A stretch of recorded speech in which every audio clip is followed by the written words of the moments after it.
Almighty blessing society की ओर से आप सबको जय मसीह की। एक बार फिर से परमेश्वर के अनुग्रह से हम सब इकट्ठे हुए हैं ताकि हम परमेश्वर को आराधना कर सके, परमेश्वर की आराधना कर सके, महिमा दे सके, परमेश्वर के वचन को सुन सके। ये वाकई बहुत ही अनमोल समय है हम सबों के लिए।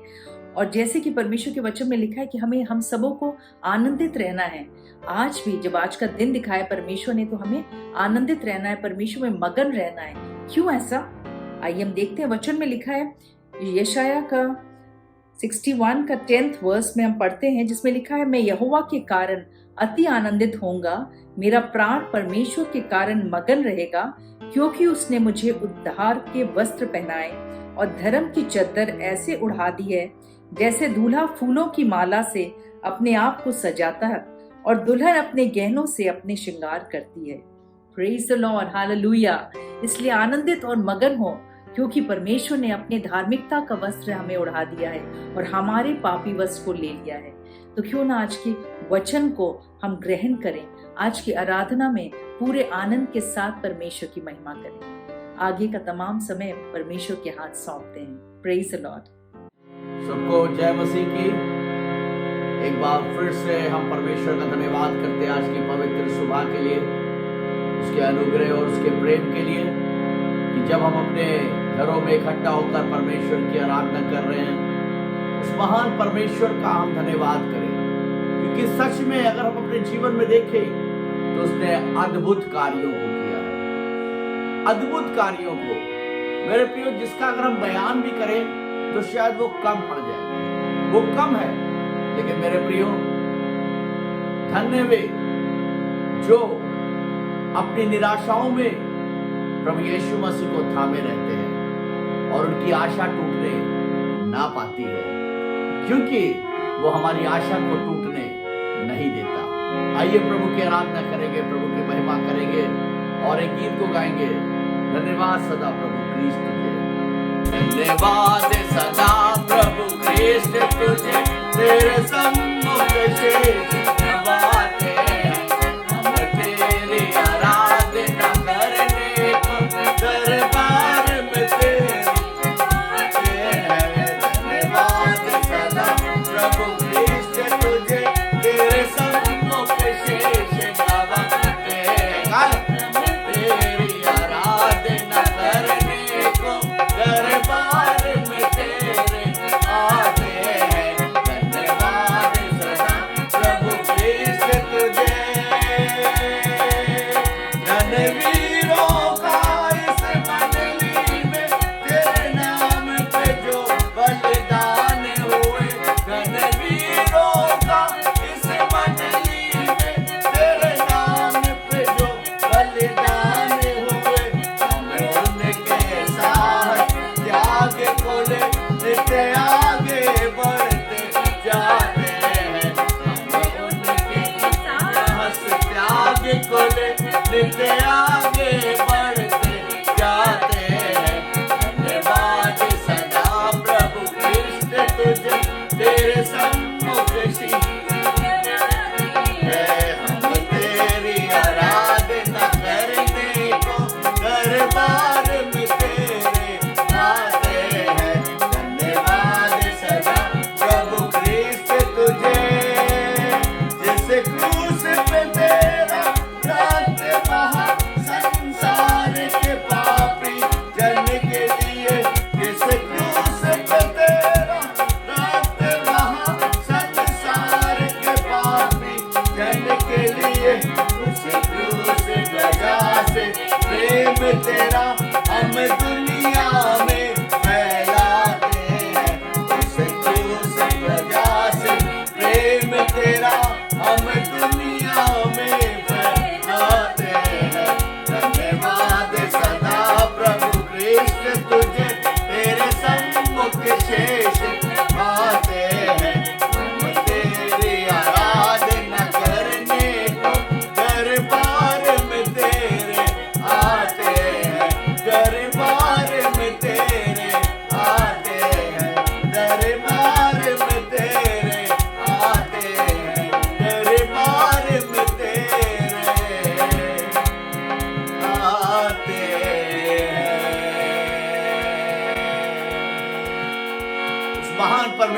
धन्यवाद करें,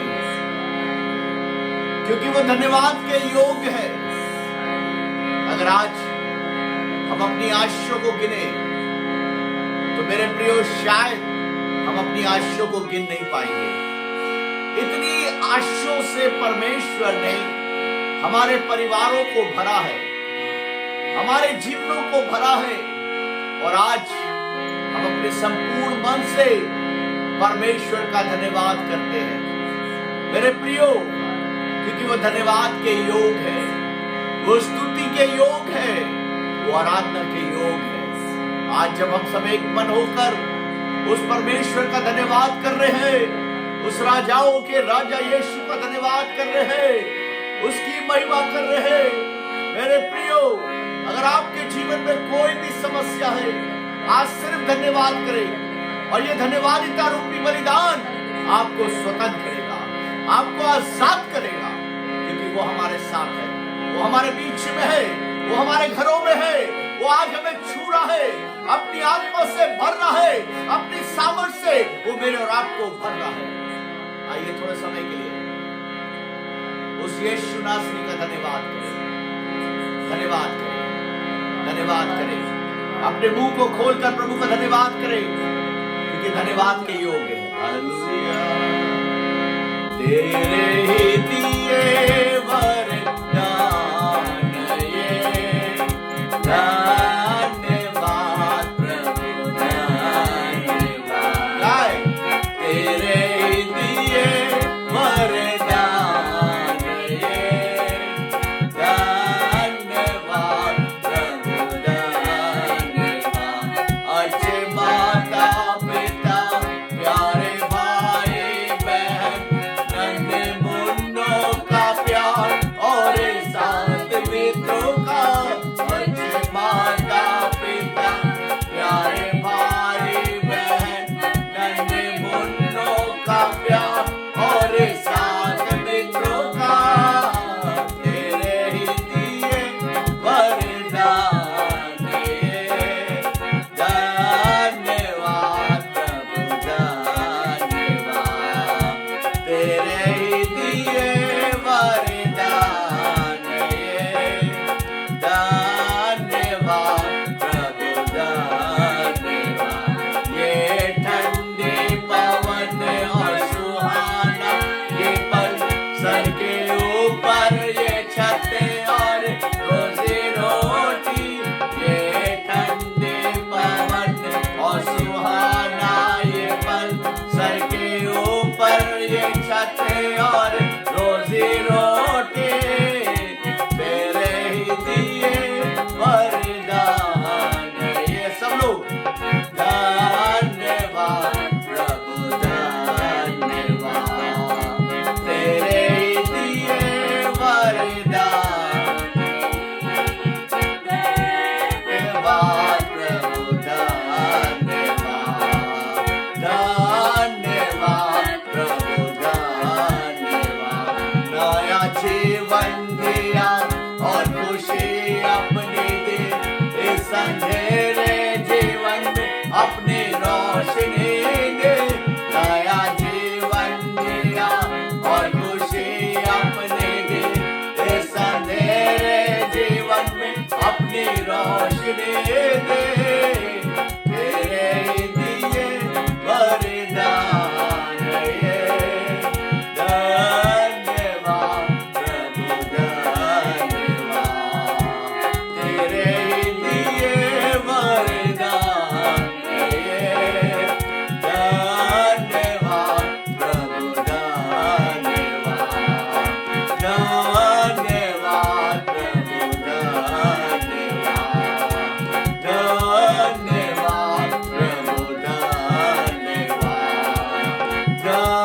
धन्यवाद प्रभु धन्यवाद।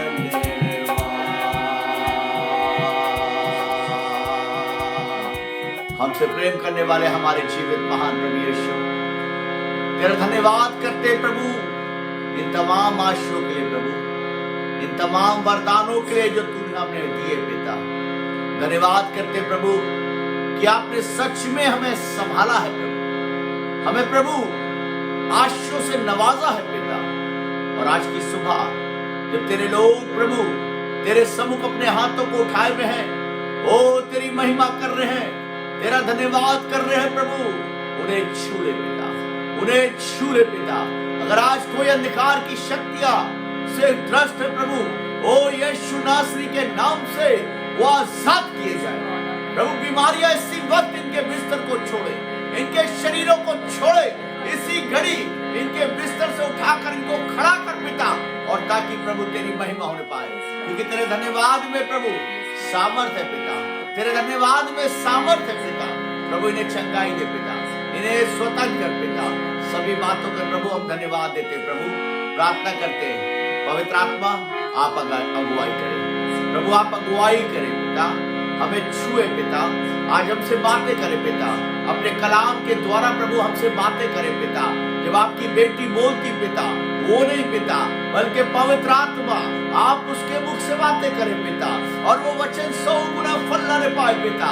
ओ मैं प्रार्थना करता हूँ कि उस वचन के द्वारा बंधन टूटने पाए, उस वचन के द्वारा तेरे लोग आशीष को प्राप्त करने पाए पिता। सभी बातों पर प्रभु और इस अच्छी संगति के लिए पिता हम आपका धन्यवाद देते हैं, यीशु के नाम में मांगते हैं, आमीन आमीन। Praise the Lord. परमेश्वर का धन्यवाद करते इस खूबसूरत सुबह के लिए, specially for this first Sunday in the 10th month of this year. बहुत ज़्यादा ही परमेश्वर ने हम सभी को संभाल के रखा है, एंड स्पेशली मैं बहुत घमंड के साथ इस बात को कहती हूँ कि परमेश्वर ने ये साल मेरे लिए यकीनन बहुत ही ज़्यादा स्पेशल रखा है। और मैं बहुत घमंड करती हूँ अपने परमेश्वर पे, मुझे बहुत प्राउड है कि जो इस परमेश्वर पे मैंने भरोसा रखा, उसने कभी लज्जत नहीं होने दिया, कभी गिरने नहीं दिया, एंड मोस्ट इम्पॉर्टेंटली उसका एक भी प्रॉमिस खाली नहीं किया। और मुझे अपने पिता पे बहुत गर्व है, बहुत प्राउड फील करती हूँ जब मैं ये कहती हूँ that I am a Christian, I am a born again believer. और जब मैं ये बोलती हूँ ना कि मेरा परमेश्वर ही है, मेरा दृढ़ गढ़ है, वो मेरा जो चट्टान है वो मेरा परमेश्वर है, तो मुझे बहुत अच्छा लगता है। आज का जो हमारा वचन है, मैं उसी से रिलेटेड अपने लाइफ की one of the biggest testimonies आप सबके साथ शेयर करना चाहती हूँ, क्योंकि मुझे मालूम है कि परमेश्वर ने अगर मेरे लिए किया है ना, तो वो आपके लिए भी डेफिनेटली करेगा, एंड दैट्स फॉर श्योर। तो आइए आज के वचन को हम पहले पढ़ेंगे। हम पढ़ेंगे 1 कुरिन्थियों 10:13। इसमें कुछ इस प्रकार से लिखा है, तुम किसी ऐसी परीक्षा में नहीं पड़े जो मनुष्य से सहने से बाहर है, और परमेश्वर सच्चा है। गौर फरमाइएगा इधर पे, परमेश्वर सच्चा है। वे तुम्हें सामर्थ से बाहर परीक्षा में ना पड़ने देगा, वरन परीक्षा के साथ निकास भी करेगा कि तुम सह सको। Praise the Lord. अक्सर ऐसा होता है कि हम सोचते हैं कि परमेश्वर ने हमें एक ऐसी परिस्थिति में आने की इजाज़त दे दी है जो शायद हमारे सहन शक्ति के बाहर हो, लेकिन मैं आपको बताना चाहती हूँ ऐसा नहीं होता है। लेटली मैं बताती हूँ आप लोगों को, मेरे साथ भी कुछ इसी प्रकार से हुआ कि मैं बहुत ज़्यादा ही व्याकुल हो चुकी थी। जैसे कि मैं आप सबको बताना चाहती हूँ, 2019 के अक्टूबर के महीने में मेरे लिए पहली भविष्यवाणी हुई थी कि मैं यूनाइटेड किंगडम जाऊंगी, और मुझे एक पास्टर ने दिया था यूनाइटेड किंगडम की करेंसी, और उन्होंने मुझसे ये कहा था कि तुम्हारी असली करेंसी, यानी कि तुम्हारा जो असली जो धन है, मतलब जिस देश का जो हमारा जो धन होता है, वो तुम्हारा भारत का नहीं है, वो तुम्हारा इस जगह का है, यूके का, इंग्लैंड का है। उन्होंने मुझे बोला कि तुम्हारा ये इंग्लैंड का है। और मैं बहुत शॉक्ड थी, क्योंकि मैंने कभी उन पास्टर से पहले पर्सनल मुलाकात नहीं की थी, और ना मैंने उनको कभी अपने दिल की इच्छा बताई थी। क्योंकि मुझे मैं ये बात आप सबके साथ बांटना चाहती हूँ कि मैं जब छोटी थी तो तब से मेरी बहुत इच्छा थी कि मैं इस देश में जाऊँ। मैंने ऐसा कभी नहीं सोचा था कि मैं वहाँ बसने जाऊँगी या घूमने जाऊँ, बस मुझे ये था कि नहीं, मुझे एक बार ही तो परमेश्वर आप लेके जाओ यहाँ पे। और मैं बहुत ज़्यादा एक्साइटेड होती थी उस जगह के बारे में देख के, सुन के। And I think like any other youngster, हम सबके अपने अपने एस्पिरेशंस होते हैं, हमारे अपने करियर चॉइसेस होते हैं, हम अपने सपने देखते हैं। और ऐसे ही मैंने भी कुछ सपने देखे थे, और मैंने भी परमेश्वर से अपने उन सपनों के लिए प्रार्थना किया कि परमेश्वर मेरा ये सपना है और अगर आपकी मर्ज़ी हो तो ये ज़रूर पूरा हो। एंड मैं आप सबके साथ ये बात बताना चाहती हूँ कि जब उन्होंने मुझे ये दिया और उन्होंने मुझसे कहा कि टेक दिस, ये तुम्हारा असली करेंसी है, तो मेरा जो दिल था वो बहुत भर गया और मुझे समझ नहीं आया कि मैं रोऊं या मैं खुश हूँ। और मैं बहुत एक्साइटेड भी थी, बट तुरंत मेरे जहन में ये सवाल उठा, जो ऑब्वियसली बात है हम सबके दिलों में उठता है कि ये कैसे होगा।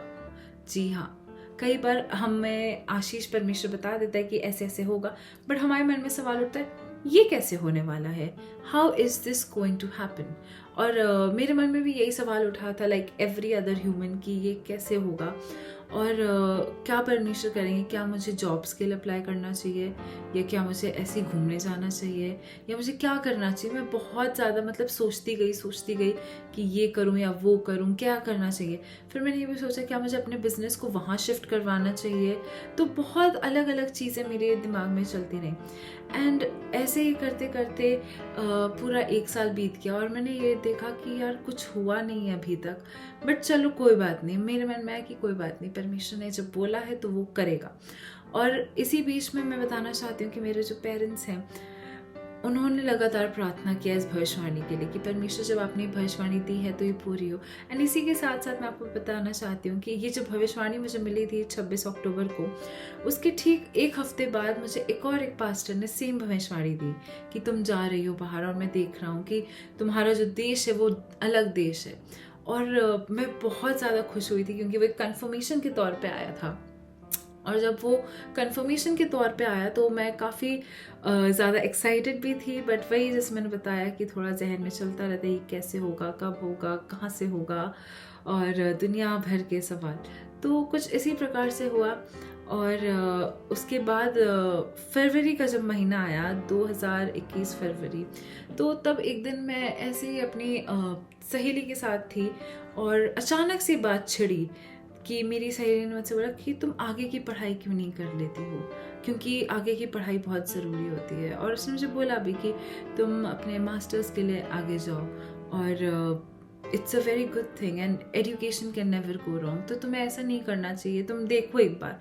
बस उसने इतना ही बात छेड़ा और उसके आगे उसने मुझे राइट लेफ्ट सेंटर कुछ नहीं बताया कि कहाँ जाके करनी चाहिए, क्या पढ़ना चाहिए, क्या करना है, कैसे करना है, कुछ नहीं। बस इतनी सी बात उठी।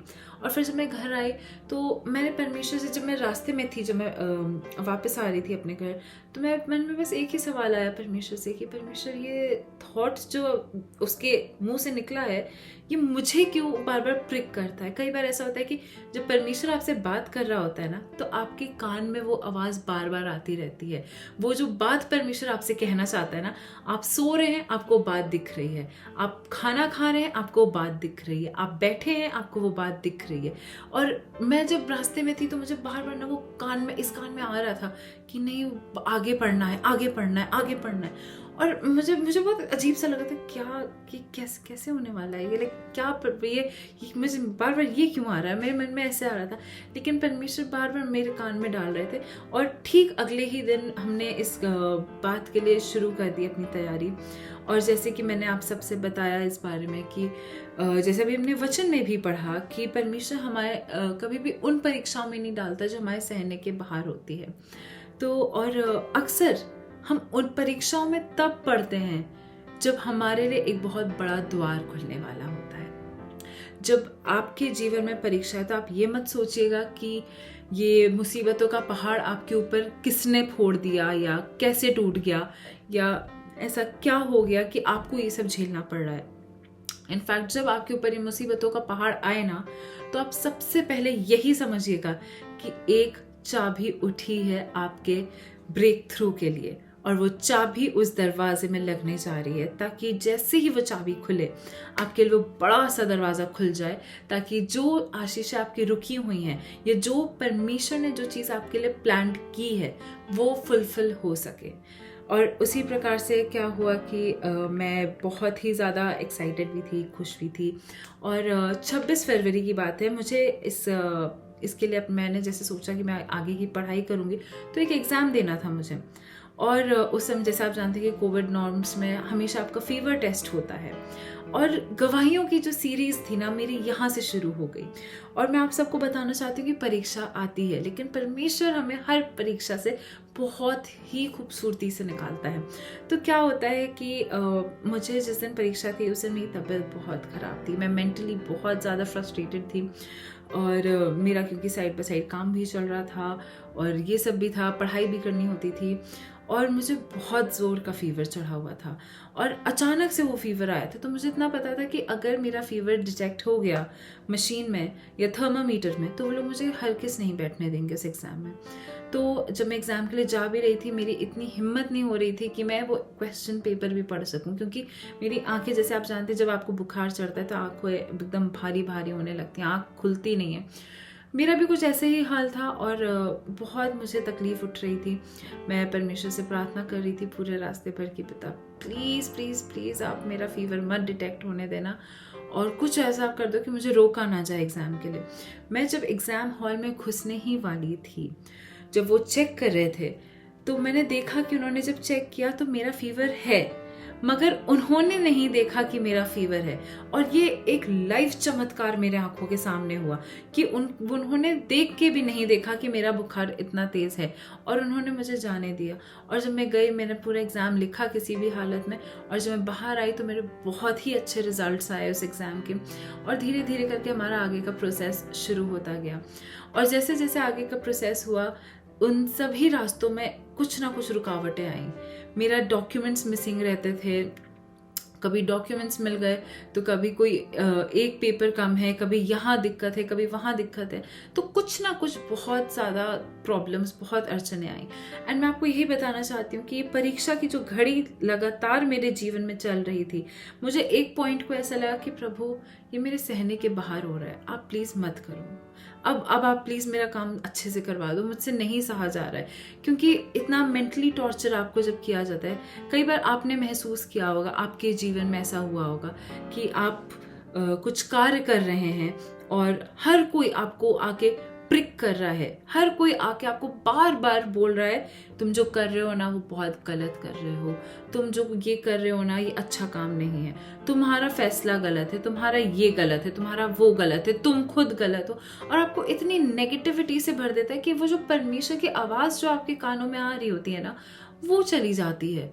और आपको जो परमेश्वर ने जो आपको डायरेक्शन दिखाया है, आपके आंखों के सामने से वो डायरेक्शन दूर होता जाता है, क्योंकि हम इतने ज़्यादा नेगेटिव सराउंडिंग्स में भर जाते हैं। कुछ इसी प्रकार के माहौल में मैं फंस चुकी थी, क्योंकि मैं आगे पीछे दाएं बाएं मुझे सिर्फ और सिर्फ निराशा मिल रही थी। क्योंकि जाहिर सी बात है, कुछ इतना बड़ा चीज़ होने जा रहा था, इतनी बड़ी परमेश्वर ने जो एक मेरे बचपन का सपना था, उससे भी बड़ी बात जो परमेश्वर ने जो भविष्यवाणी की थी, वो भविष्यवाणी पूरी होने जा रही थी, तो शैतान चुप कैसे बैठ सकता था, उसको कुछ ना कुछ तो अड़चने लानी थी। तो बहरहाल जब ये सब हो रहा था, बहुत अड़चने आई। जब कुछ ना कुछ जब रुकावटें आ रही थी, तो मेरे अपने ही लोगों ने, जिन पे मैं शायद ये कहूँगी कि जिनके साथ उठना बैठना काफ़ी ज़्यादा होता था, उन लोगों ने तक आके बोलने लगे कि अपनी ज़िद छोड़ दो, ज़रूरी नहीं है कि ये परमेश्वर की ओर से हो, ज़रूरी नहीं है कि हर बार तुम्हें परमेश्वर की आवाज़ सही से सुनाई दे रही हो। और मेरे दिल में आता था कि परमेश्वर ऐसा कैसे हो सकता है, आपने 2 बार अपने दास के द्वारा कहलवाया, 3 बार आपने मुझे चमत्कार दिखाए, एक बच्चे के नाई में इन सब चीज़ों में गिरी हूँ कि मुझे कोई ज़्यादा कड़ी मेहनत कुछ नहीं करनी पड़ी है, ना मुझे कष्ट उठाना पड़ा है। और जब अभी ये छोटी छोटी अड़चनें आ रही हैं, जो परेशानियाँ आ रही हैं पिता, आप इन सब में ऐसे कैसे मुझ में मान लूँ कि ये आपकी ओर से नहीं है। मैं आपको बताना चाहती हूँ, कई बार ऐसा होता है कि परमेश्वर आपको एक रास्ता दिखा रहे हैं, लेकिन आपके आसपास के जो माहौल है, जो शैतानी माहौल आपके आसपास जो बना रहता है, जो कॉन्स्टेंटली आपके शायद काम के थ्रू आपके रुकावट करे या आपके अपनों के द्वारा आपके जीवन में घुसने की कोशिश करे, कुछ ना कुछ करके जो आपको उससे खींचता है पीछे, आप वो ना होने दें।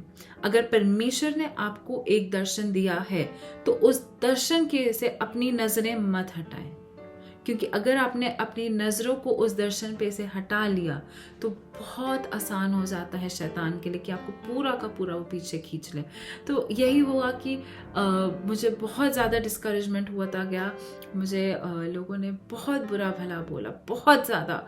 मतलब मैं ये शायद कहूँगी कि आप सोच भी नहीं सकते हैं कि इतने करीबी लोगों ने इतना बुरा भला बोला। लेकिन मुझे यही आता था मन में कि परमेश्वर जब आपने यहाँ तक पहुँचाया है तो आपने इसलिए तो नहीं पहुँचाया कि मैं हारूं।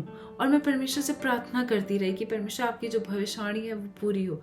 और धीरे धीरे करके तमाम रास्ते खुलते गए और इन सभी के बीच में बहुत ही बड़ा चमत्कार हो गया जो मैं चाहती हूँ, जो मैं स्पेशली इस ब्लेसिंग को मैं सारे यंगस्टर्स को मैं क्लेम करती हूँ, उन सभी लोगों के लिए क्लेम करती हूँ जितने भी लोग इस वक्त अपनी पढ़ाई कर रहे हैं या अपने करियर की तरफ कुछ फोकस्ड हैं।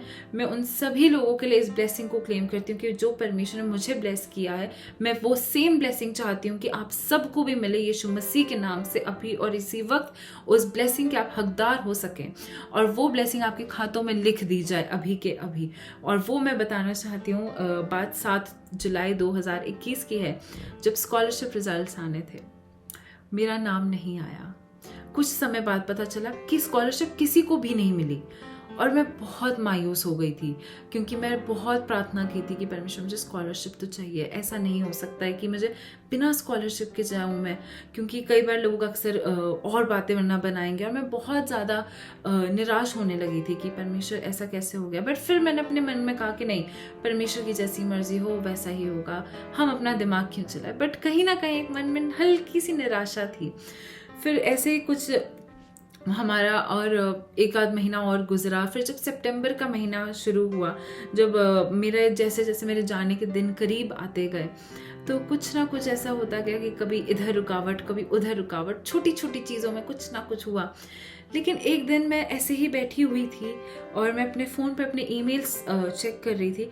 अचानक से मुझे याद है, ये मेरे ख्याल में ये 12 सितंबर की बात होगी। मैं फ़ोन पे अपनी ईमेल्स चेक कर रही थी और अचानक से एक ईमेल आता है मेरे पास कि मेरी जो यूनिवर्सिटी है जहाँ पे मैं अपने मास्टर्स को कर रही हूँ, वो मुझे एक स्पेशल स्कॉलरशिप प्रोग्राम में डाल रहे हैं जो टोटली मेरिट बेस्ड है, जिसमें पूरा का पूरा मेरिट बेस्ड प्रोग्राम है ये, जिसमें वो लोग मुझे करीबन 10,000 पाउंड यानी कि हमारे 10-10.5 लाख रुपए का एक स्कॉलरशिप मुझे ऑफ़र कर रहे हैं। और ये जो होता है, ये पूरे यूनिवर्सिटी में यानी कि 20-25 हज़ार बच्चों में से सिर्फ एक ही को मिलता है ये। और जब मैंने वो ईमेल देखा, मेरी हवाइयाँ उड़ गई थी। मुझे समझ नहीं आया कि ये किसका है। मैंने 3 बार नाम चेक किया कि क्या ये मेरे ही नाम पे ईमेल आया है। फिर मैंने और नीचे गई, मैंने देखा, मैंने कहा हाँ ये मेरा ही। फिर मैंने वेबसाइट पे देखा, मैंने कहा हाँ मेरा ही नाम है हर जगह। और मैं एकदम दंग रह गई।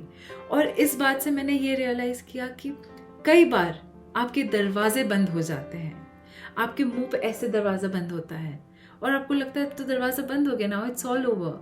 लेकिन ऐसा नहीं होता। It's never over with Jesus, it's never over. और जब ऐसा हुआ, वो जब सडनली 1.5 महीने बाद मेरे पास वो ईमेल आया, मैं बहुत खुश। और उस समय एक ऐसा दौरान चल रहा था जब मैं बहुत ज़्यादा निराश हो चुकी थी, क्योंकि आप एक इंसान को मतलब 17-18 लोग मिलके दबाओ तो कहीं ना कहीं वो इंसान निराश होने लगता है धीमे धीमे। और मैं बहुत दुखी होने लगी थी कि मैं बोलती थी परमेश्वर से, परमेश्वर मुझे इस नेगेटिव माहौल से बाहर निकालो। मैं ये नेगेटिविटी अपने आसपास नहीं बर्दाश्त करना चाहती हूँ, मैं नहीं झेल सकती हूँ इतने नेगेटिव लोगों को। और मैं बहुत ज़्यादा प्रार्थना में लगी रही। मैं बार बार परमेश्वर से बोलती थी, परमेश्वर एक साइन दिखा दो, आप ऐसा कुछ एक ऐसा कर दो कि सबका मुँह बंद हो जाए। और जब मेरे पास ये ईमेल आया, मैं बहुत खुश और मैं सिर्फ परमेश्वर का धन्यवाद करती रही।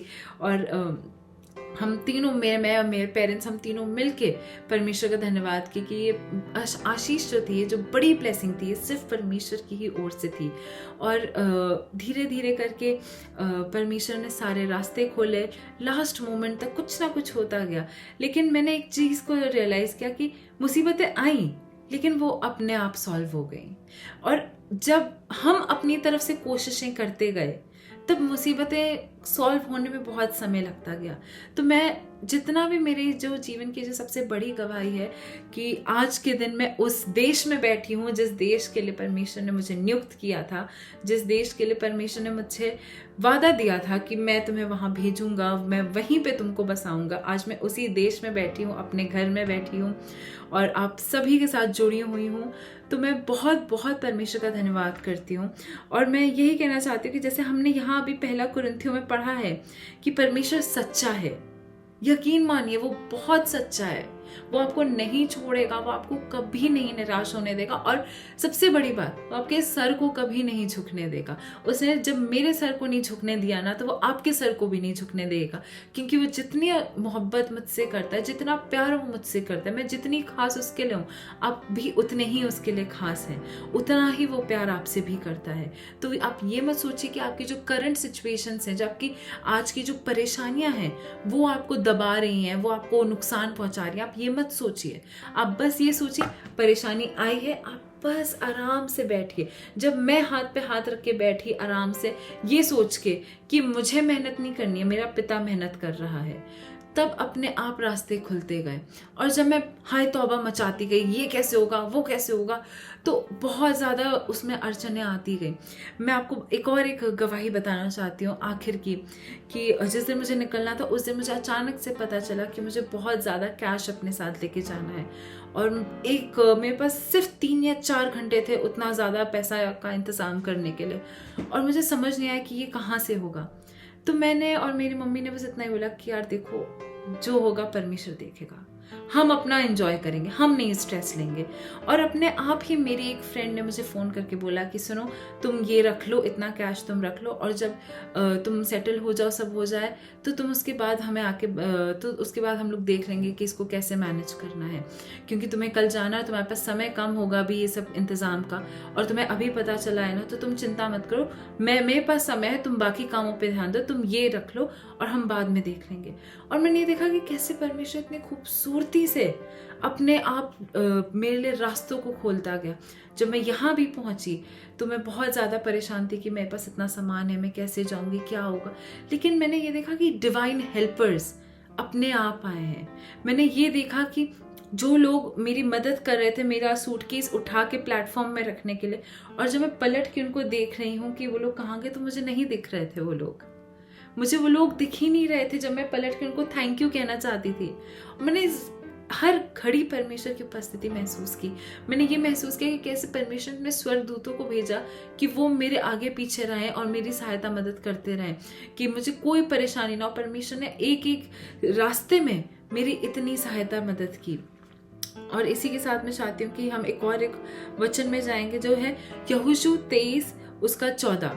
इसमें कुछ इस प्रकार से लिखा है, सुनो, मैं तो अब सब संसारियों की गति पर जाने वाला हूँ, और तुम सब अपने हृदय और मन में जानते हो कि जितनी भलाई की बातें हमारे परमेश्वर यहोवा ने हमारे विषय में कही, उनमें से एक भी बिना पूरे नहीं हुई। वे सब की सब तुम पर घट गई हैं, उनमें से एक भी बिना पूरी हुए नहीं रही। Praise the Lord. परमेश्वर ने जितने वादे किए पुराने नियम में, एक एक इजराइलियों से एक एक वादा परमेश्वर ने पूरा किया। और सेम चीज मैंने विटनेस किया अपने जीवन में कि परमेश्वर ने जितने भी वादे मुझसे किए थे, वो एक एक वादा परमेश्वर ने पूरा किया। मुझे किस प्रकार से छोटी छोटी समस्याओं में भी परमेश्वर ने उभारा। कुछ भी परेशानी आती थी, तुरंत परमेश्वर मेरे लिए सारे रास्तों को खोल देते थे। मैं बैठी रहती थी कि यार ये कैसे होगा, ये क्या होगा। और फिर जब मैं चिंता नहीं करती थी, जब मैं ये बोलती थी ना कि परमेश्वर देखेगा, तो अपने आप हर चीज़ होती गई। और आज मेरी ये जो गवाही है, मैं ये प्रार्थना करती हूँ परमेश्वर से कि परमेश्वर ने जिस प्रकार से मुझे इस वचन के द्वारा और इस गवाही के द्वारा जितना संभाल के रखा, जितनी आशीष दी, मैं प्रार्थना मांगती हूँ कि सेम आशीष परमेश्वर आपको भी दे, आपके पूरे खानदान को दे, खास तौर से उन लोगों को दे जो इस वक्त बहुत ज़्यादा निराश हो चुके हैं, जिनको लोगों ने इतना दबा दिया है कि वो उभरने से डरने लगे हैं। मैं उन सभी लोगों के लिए प्रार्थना करती हूँ आज कि परमेश्वर आज आपको उठाने वाला है। आप सिर्फ उसके वचन में आराम करें, आप वचन पढ़िए, प्रार्थना करिए, चिल करिए, आप बिल्कुल स्ट्रेस ना लें। तब आप देखिए परमेश्वर बहुत खुश होता है जब हम स्ट्रेस नहीं लेते, बिकॉज जब हम स्ट्रेस नहीं लेते हैं हम ये दिखा रहे हैं कि परमेश्वर हमें पता है कि आप काम कर रहे हो, हमें चिंता करने की ज़रूरत नहीं है। और जब हम ऐसे करते तो परमेश्वर खुद ब खुद सारे रास्तों को खोलता जाता है। अगर वो परमेश्वर मेरे लिए कर सकता है तो वो आपके लिए भी ज़रूर करेगा। तो आइए अपनी आंखों को बंद करते हैं, सर को झुकाएंगे और परमेश्वर से प्रार्थना मांगते हैं। Hallelujah, hallelujah. धन्यवाद, धन्यवाद, धन्यवाद करती हूँ पिता, मैं धन्यवाद करती हूँ उस खूबसूरत समय के लिए।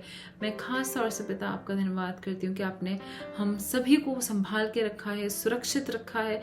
और ख़ास तौर से परमेश्वर जब हम सब लोग अपने अपने घरों में हैं पिता, मौजूद हैं, मैं प्रार्थना मांगती हूँ पिता कि हम सभी दर्शकों के लिए इस वक्त खास तौर से प्रार्थना करते परमेश्वर कि आप सभी दर्शकों को छुएं इसी वक्त परमेश्वर। और ख़ास तौर से जितने भी लोग परमेश्वर इस वक्त दबाए गए हैं परमेश्वर, जिनको बहुत ज़्यादा निराशा दी गई है, जिनको बहुत कठिनाइयाँ हुई हैं परमेश्वर, जिन्होंने बहुत ज़्यादा झेला है परमेश्वर, जिन्होंने बहुत परमेश्वर आंसू बहाए हैं अपने तकिए पे पिता, हम प्रार्थना करते हैं उन सभी लोगों के आंसुओं को आप पोछे परमेश्वर। जितने लोगों ने उनको दबाया है पिता, वही लोग उनको उभारे परमेश्वर। मैं प्रार्थना करती हूँ पिता खास तौर से पिता आपसे कि आप उन सभी लोगों पे परमेश्वर आपके लहू के बाड़े को लगाते हैं। और हम प्रार्थना करते पिता कि एक नया ब्रेक थ्रू परमेश्वर, एक नई आशीष, एक नया आश्चर्य कर्म, एक नया चमत्कार इन सभी के जीवनों में अभी और इसी वक्त प्रवेश करने पर, चाहे उनकी हेल्थ हो, चाहे उनकी स्पिरिचुअल लाइफ हो, चाहे फाइनेंशियल लाइफ हो पिता, हम प्रार्थना करते परमेश्वर एक नया बढ़ाव और परमेश्वर सबके जीवन में दिखने पाए पिता। हम प्रार्थना करते इस आने वाले पूरे हफ्ते के लिए और इस नए महीने पे आपके लहू को लगाते हैं। हम प्रार्थना मांगते पिता कि आप हम सबके साथ रहिए, अगुवाई करें, मदद करें। इस प्रार्थना को यीशु मसीह के नाम से मांगते हैं, आमीन। Praise Lord. परमेश्वर का धन्यवाद करेंगे और सभी आशीषों के लिए मैं परमेश्वर का धन्यवाद करती हूँ। And have a great week ahead and God bless you all. Praise the Lord.